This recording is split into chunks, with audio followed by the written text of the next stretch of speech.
Greetings, everyone. I'm Wood Hamster. Hello, I am Person from Internet, again. Kaboom Dragoon again. And, I just called while I was recording, that I had forgotten to show off the net fishing. See, I didn't think that was going to be an actual net. I thought it was going to be some kind of harpoon rocket launcher. Kind of is. So, basically, I'm just showing off some of the different animations. That is, if you utterly fail at the net fishing. You barely get anything, and the character gets all sad and whatnot. So I'm basically, occasionally I will show off like some of the different animations, just for the fun of it. So that wasn't me just being absolutely terrible at it. No, he was terrible for a purpose this time. Yeah. Yeah. Well, let's keep it that way. So I'm using the Sea King Gun Lance because water damage. And the reason for this is because I'm going to be fighting a Yin Garuga, and I do believe they're weak towards water, so that's why I brought the weapon. And kind of just to show it off. Gives me a reason to use it. Not that this would be my... this wouldn't really be my main choice of weaponry still. But, I don't know, I can live. I would have used the Kenzu Shotgun Lance, but... you use that so much anyways. Oh, and there's the little cat village I started in. Luckily, my armor will show me where the monster is, so I don't need to worry about that. Funny note about the Yin Garuga, he is missing one ear. And the reason why he's already got a scar on his beak and missing one ear is because in the first Monster Hunter game, when they had added Yin Garuga, he basically had, you know, like, the broken up face and the missing ear. There was no breaks on his head. So, Yeah, kind of a callback. I can see that now. Yeah. Luckily, he hasn't hit me. Something I'd also like to point out, this Garuga is really dangerous, and he enrages so fast when you've just taken him down somewhat in health. So, yeah, he will... expect him to start mauling me and me dying horribly. I'm just saying, you know, it's a train wreck. Also, that's his high rank attack. And I believe it is powerful enough to be close to one-shotting me if he's enraged. Wow. Yeah, he doesn't take no prisoners. That guy don't take no shit from nobody. Oh, also, I don't think I remember to bring antidotes, so every time I get poisoned, take a drink. No, we wouldn't want to start making you look like you're, you know, competent or anything. No, I don't. I think I recall that I forgot to bring antidotes again. No, you'll be surprised to hear that while I was recording some of the multiplayer stuff with Heat Wizard, I actually remembered to bring antidotes for once. You lie. No, really. The videos will vindicate me whenever they get posted. Camera trickery. Don't believe him. He's using Photoshop. The main reason why I'm not posting them is because, well, I'm using weapons I shouldn't be using. While I'm in the high rank multiplayer missions, I'm using high rank weaponry that I'm using a bit early. But that's only just because I get those weaponry types in the very end. I think first G rank maybe. And plus we're only 2 people, so it makes our life a lot easier. Well, we're 2 people until Heat Wizard gets his PSP fixed. He said he might have time to join us. Not Heat Wizard, Imald. Sorry, Imald. Also, I'm getting completely crushed. I don't really need to say anything by this point. No. So when I said this was a train wreck video, I kind of meant it. but I'm back for more pain. Bring Well, pain. no one can accuse you of false advertising. You give exactly what you claim. Yeah.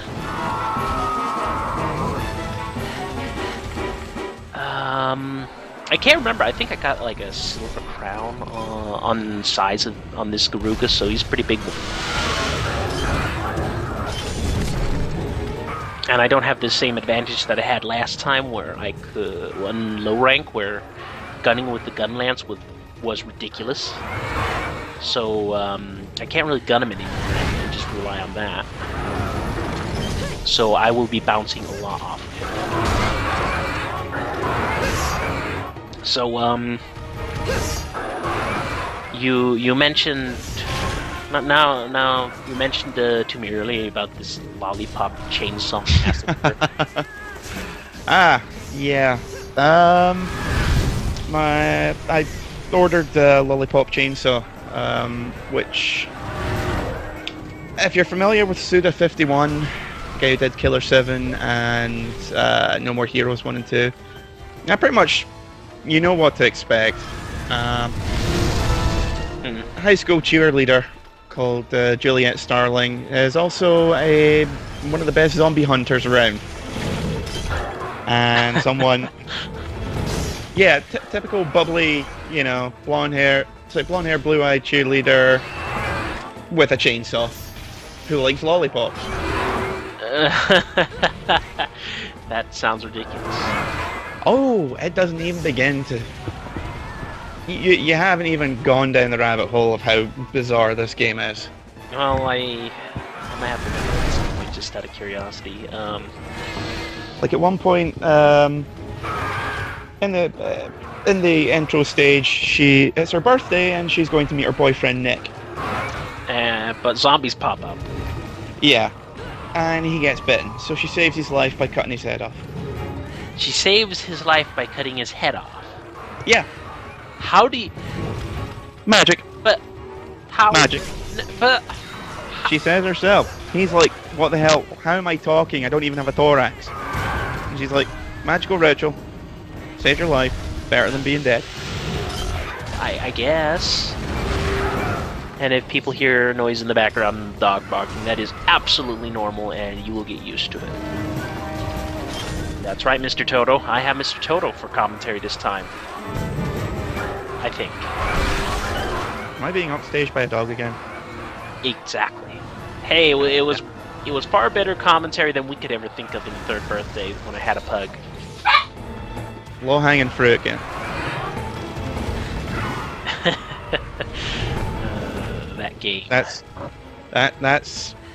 like saying, yeah, the sun's warm. It's true, but you can go a lot further. Oh yeah. And he's just upset because he's locked in my room now. Jupiter is bigger than a duck.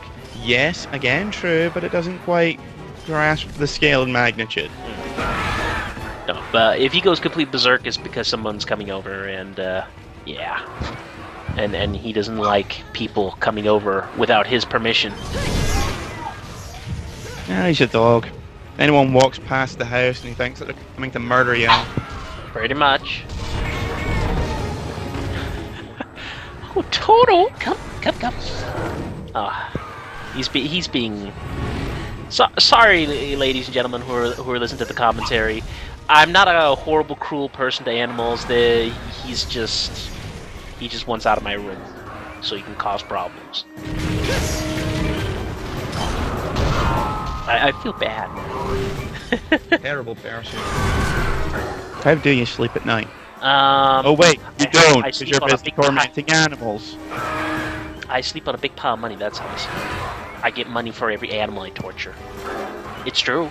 It's the best job in the world. If you're an animal. And of course I'm an animal. Oh. No, lollipop chainsaw. Yeah, lollipop chainsaw. That sounds, ridiculous. Oh, it's wonderful. No, I really haven't played any of those games, and I know I should have when they came out, but it's just one of those things where you're like, well, I'm playing all these other games right now. I'll get to it later, yeah. Killer 7, I got at the time of release, And, you know, I've always been into kind of weird and offbeat games. Yeah. And just everything about it blew me away. And I was the only person I knew that actually, you know, thought it was any good. Oh, look, you're poisoned again. Yeah, I guess I did bring antidotes. Well, this is a surprise. Well, that's no fun. Oh. Okay, I guess you guys get to save your liver for later. So close to dying. That thunderbug could actually kill me. That's really quite sad. Actually, the thunderbugs do a substantial amount of damage. I think there's lightning bugs in Bulletstorm as well, and I think you get extra points if you throw people into them. Okay. I'm meaning to finish that off. It's another completely ludicrous game, which is fantastic and everyone should play. Yeah, I heard that it... Well, not just kinda, but it really flopped. Bulletstorm. I mean, it's not my sort of game, so, you know, like, I don't really play the Team Fortress type games or anything like that. It's not a Team Fortress style game. No, but isn't it supposed to be Sure. something like a team play FPS thing? No. No? It's an FPS, but the whole draw of it is that there's skill shots, which is... It basically amounts to killing people in fun and interesting ways with guns and the environment. Like, the multiplayer mode is team-based shooting, and it's kind of like horde mode in Gears of War. It's you versus endless waves of enemies. Ah. Yeah, no, I never played Gears of War either. But that's a choice that I did, you know, on purpose. Yeah. Gears of War's... It's really a kind of love-it-hate-it game. Either you think it's great, or you hate the game. Well, I have no opinion on it because I haven't really played it. I have the opinion saying that I'm just not really interested. It's not my opinion. I'm not a big FPS person. I'm more of the RPG type person, if anything. Yeah. I'll play anything if it's good. You know. But Bulletstorm, probably the most hilarious thing that I've seen in games in ages. It is legitimately fantastic. Skippy Granola on the forums did an LP of it, and it's worth watching that at the very least. I might check it out, just out of curiosity. I mean, there's a section where you wind up controlling like a 20-foot tall animatronic dinosaur lizard Godzilla type thing. Okay. Which you then set on the local wildlife, and in the middle of it, the main character starts singing about how cool and awesome it is. Singing. Okay, that's amusing. And this is Steve Blum, who's in everything. Who's doing this. Toto, you're ruining my commentary. I think people have arrived. Well, I'm sorry, ladies and gentlemen. But I'm keeping this commentary, just so you know. There's no redos here. Mainly just because... Train wreck for a train wreck. Well, mainly just because I'm kind of strapped for time and I do need a commentary done. Basically, I need to...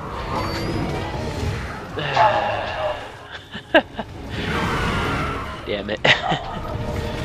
I don't know what to say. Yeah, train wreck for a train wreck, that's what it is. But no, I'm kind of strapped for a single-player commentary, and I do need to burn through the single-player missions, at least up until the 9-star missions, so I can start posting more multiplayer stuff. I recently did post like some trashy treasure hunts and a training school mission just because they're innocent enough. Yeah, I saw those. Yeah. Yeah, the ad hoc was... We had like a period of time where ad hoc just disconnected our PSPs from the ad hoc network. And so we would lose connection with each other, and it'd be really frustrating for some reason that I'd just do it. We weren't sure why, and then suddenly next week when we try again, it's all fine. We've had it happen to us once before since those recordings. Yeah, I think I saw that in the thread as well. Yeah, I did write that. I didn't think it would say in the commentary here, but you know, for people who don't look at the thread, just the videos, well, that's why. We don't know why, just ad hoc being silly. Yeah, I've had a few problems with ad hoc in other games as well. Okay. It just seems to be really finicky at times. Yeah, I think it's probably has something to do with the servers on their side or something like that. Like maybe the servers have a hiccup and then everybody gets disconnected from their games. Yeah. And then you gotta create a new room and then start over. Yeah, that happened a few times with God Eater, actually. Yeah, when I was playing it at friend Godie's last year for his birthday. Yeah, I gotta try to get God Eater at some point just to try it. Well, worth it. I think I've probably gone on about it way too much over the last couple of videos. So. Yeah, but no, I've actually considered several times, like, yeah, this looks neat. I'll try it someday, some point. And and again, sadly, it is one of those games where I think it's gonna be. I keep telling myself I'll try it one day, but then I never really get around to it. I hate it when it's like that because it's usually very good games I'm interested in, like The Witcher 1 and 2. I've been saying for years now. I want to get around to playing those games, but I've never done it. Witcher is very much the opening chapters are very much a slog. There's been like 4 or 5 attempts at LPing it, and none of them. Christian, one of them has gotten past chapter 1. Oh, really? How can people not? I mean, how bad of a slog is it?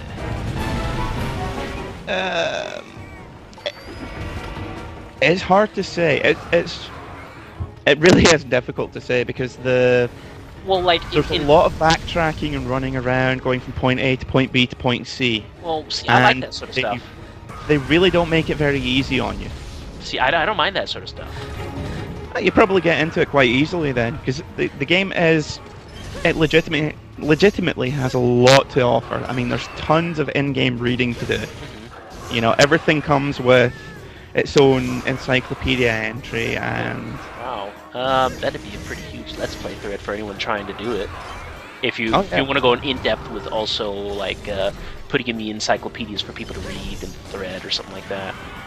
Yeah, I mean, the one which managed to get the furthest, which got midway through chapter 2 before it burnt out, it was really well done. And Poor Weather, she was doing video I remember that. Which that was really good, but again, I think she got very burnt out. She's making another attempt at it, which is... I do recall hearing that in the Let's Play Dungeons & Dragons thread, that she mentioned that she had been playing it and people were wondering what was up with that, and she said she might try another attempt at it at some point. I know I probably could never do it justice just because my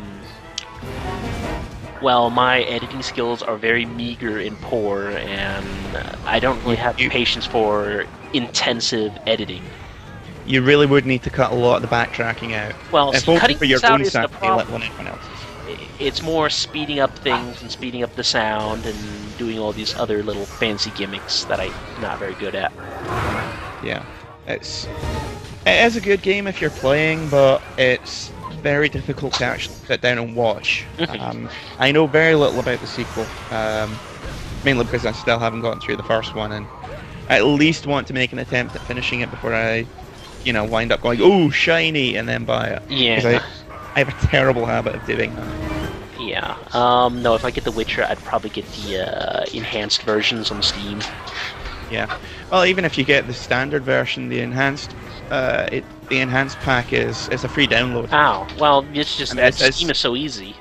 Yeah. I mean, the download is like a gig and a half or more. It's not that bad. I remember the original one was a gig or 2. And then they added some more stuff to it, so I don't know what size it is now, but the Steam version itself is 12 gigs or so. Okay, that's actually a pretty big size. The sequel's about 24, I think. See, I really want to play these games, but with an MMO on the side and a Let's Play, and I still need to also play Mass Effect 3 just to see how bad the ending was and all that. You're not going to truly get how painful it is to long-term fans unless you play all three back to back. I've already played all, the two other games, and I remember them pretty good because I played those two recently. I thought you said that you hadn't played them. No, I haven't played the third. Right. Sorry, got that one wrong. Because I liked Mass Effect 1. Mass Effect 2 I thought was okay. There was some improvements in the planet scanning thing. I like the planet scanning thing because the whole Mako driving thing drove me nuts, searching for a little thing on a map. So basically what you would do, you'd go online, find all the maps, drive from point A to point B, and oh god, that was boring.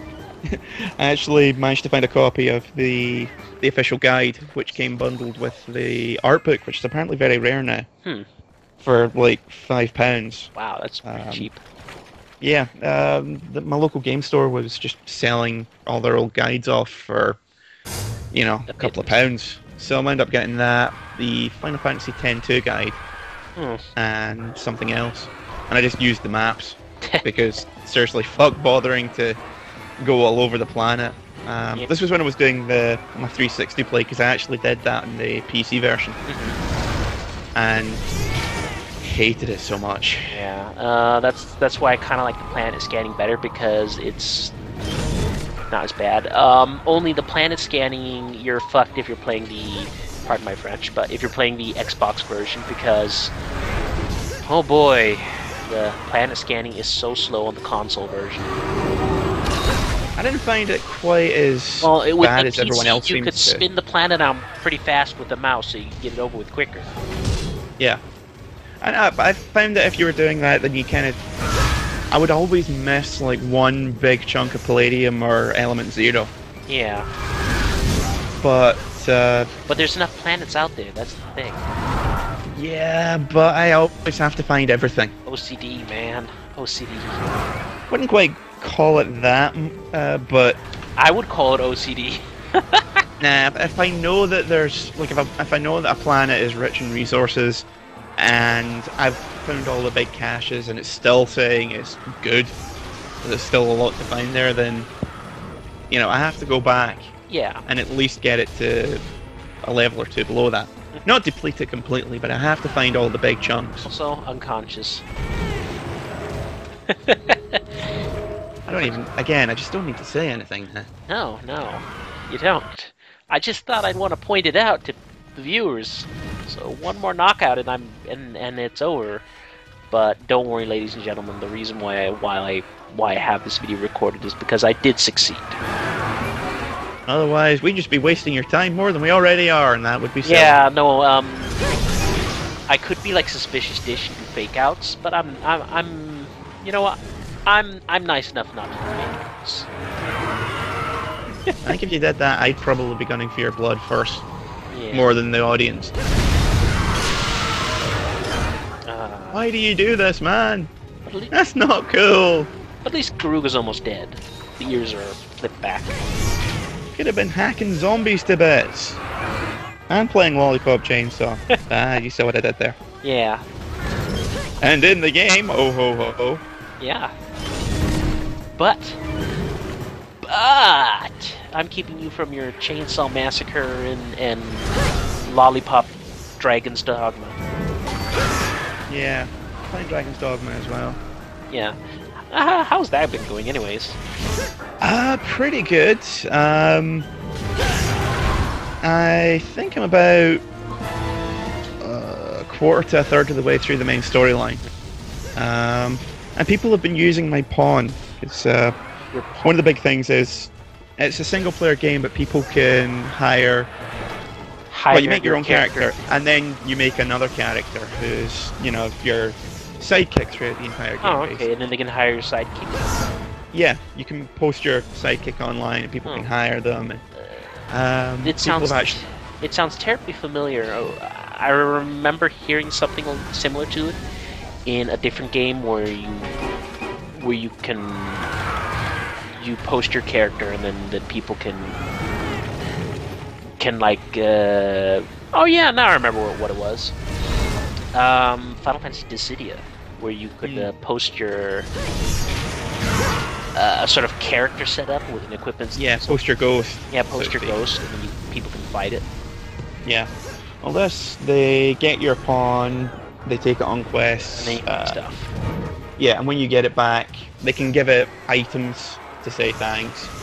And your pawn will get smarter depending on what quests they've been on. They'll learn how to fight monsters better, they'll learn how to deal with quests. And it is primarily a single player game, but I've been playing online a lot more so that I can A, so I can get other people's characters, and B, so that my character is more helpful to other people. It's really weird. Yeah. It's Normally like a social networking thing in the game. Kind of, except I actually want to take part in it because most social networks suck. Yeah, but you know what I mean. It's sort of like a social networking in that you're actually doing good. Yeah, I think the main draw of it is that, you know, I'm actually able to help people from a distance, which I absolutely love to bits. It's one of the most engaging things I've seen in any game. I would definitely be into that if that was possible, personally. Yeah. Again, if anyone watching this... If anyone watching this is on 360 and they see a pawn called Kaine, probably mine. Apparently there's only one or two out there, from what people have been saying in the thread. Well, the actual Dragon Stalking thread, I should say. One kid was actually like, you know, I wasn't too interested, but then I saw that your pawn was a Nier reference, and, well, that sold me. Yeah, no, I've actually been meaning to get to a lot of games, but OCD grinding in MMOs, man. That's lethal. Taking up all my time. I don't like that. That's going to be the cause of death. Yeah, pretty much. There are people in China and Japan who have died for this. Yeah, well, I remember to get sleep though, at least, and food if I can. Puts you a step ahead of most people. Yeah. No poop socking here. And I also make sure to exercise every day, just because I don't move around much. And plus, it helps with my asthma, so. You know, yeah, that works. Asthma is sort of the main factor why I also exercise. Yeah, I remember I had it when I was a kid, and you know, people were always trying to get me to go out and run. I'm like, fuck it off, just gonna sit and read. Yeah. Reading's fun. But then you're a nerd. But I stand by that reading is fun because I read like the Dune series when I was like 10 years old. I remember. You guys who didn't like reading. I remember I first found H.P. Lovecraft when someone put it in the children's section and read it when I was about 8. That was probably explains a hell of a lot now I think about it. And terrible rewards. Look at the crappy rewards. Like barely anything. I get nothing. You got nothing! Good day, sir! But that'll be the end of the video. We will see you next time. Ciao.